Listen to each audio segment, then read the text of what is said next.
You ever wonder what your favorite local business is actually worth? Today, we're going to break down that price tag, and we're going to use a pretty delicious case study to do it, the classic neighborhood pizza shop. We've all been there, right? You walk by your favorite spot, that amazing smell hits you, and you think to yourself, you know what? I could run this place. It's a tempting thought. That's the dream. But then reality hits. How do you go from that daydream to actually knowing what a business like that is really worth? Well, that's exactly what we're going to tackle. And the very first step is finding the real profit. And trust me on this, it's almost never the number you see on the official paperwork. You see, when you're looking at a small business, that net profit number on a tax return, well, that's just the tip of the iceberg. It doesn't tell you the whole story. So, what the pros use, the real metric you need to know, is something called seller's discretionary earnings, or SDE for short. This isn't just profit, it's the total financial benefit that a new full-time owner could get. And that little distinction, it changes everything. Here's a super simple way to think about it. The stated net profit, that's what the business tells the government. But SDE, the actual cash flow, that's what the business could realistically put into your pocket as the new owner. It's a much clearer picture. Now, you might be thinking this sounds complicated, but the best part is, it's really not. You can figure out a baseline SDE in 3 pretty simple steps. You just start with that net profit number, add back the current owner's salary, and then add back certain discretionary expenses.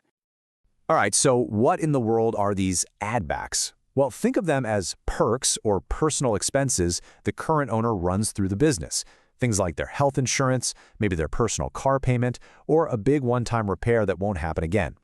The whole point is to remove costs that are specific to the current owner so you can see the true earning power of the business itself.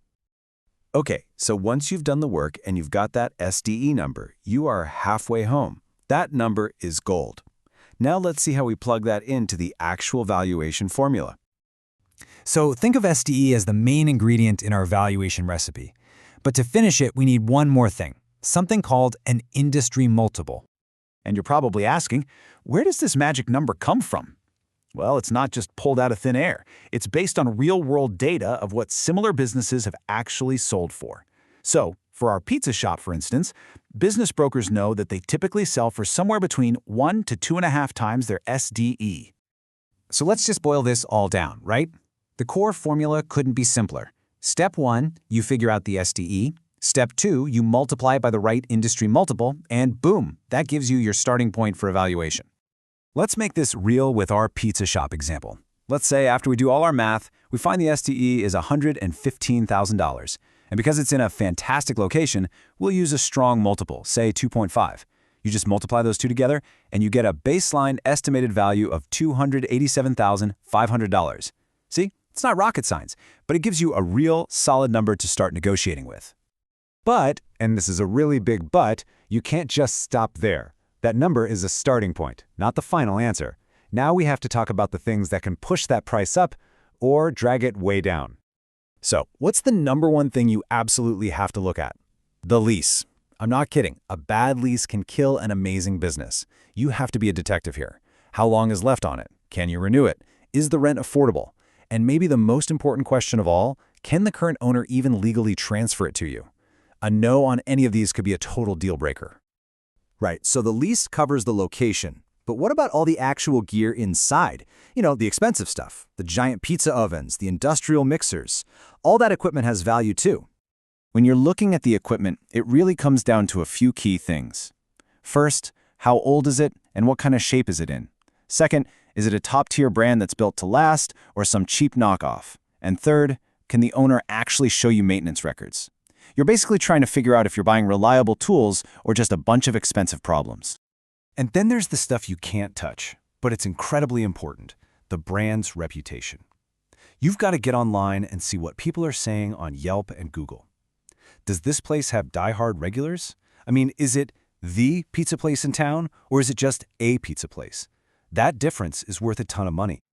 Okay, we've covered a lot, but there's one more layer we have to peel back, and it's a big one. It's what happens when you're looking at buying a business that's been run by a family. Now look, let's just put it out there.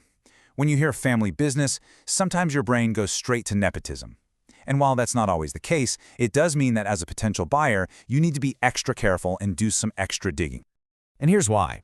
In a family operation, the lines can get really blurry. For instance, is Uncle Bob on the payroll making way more than he should be? Or maybe the business is getting a super cheap rent deal because Aunt Carol owns the building. These aren't normal business expenses, and as a new owner, you've got to sniff them out and adjust your numbers. And honestly, this is where bringing in a professional can be a lifesaver. Their entire job is to untangle all of this. They normalize the books, which is just a fancy way of saying they strip out all the family-specific stuff to figure out what the business would actually be worth to a neutral third-party buyer like you. All right, we have covered a ton of ground, so let's do a super quick recap. Number 1, forget net profit, SDE is the number that really matters. Number 2, your starting point for a price is SDE times the industry multiple. Easy. Number 3, the real work is in the details. You have to investigate the lease, the equipment, and the brand. And finally, number 4, if it's a family business, put on your detective hat and be extra careful. So, this brings us to the final question. You can do all this analysis, run all the numbers, and find what looks like the perfect business on paper, but that's just the start.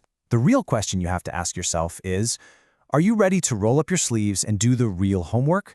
Because that's when the adventure truly begins.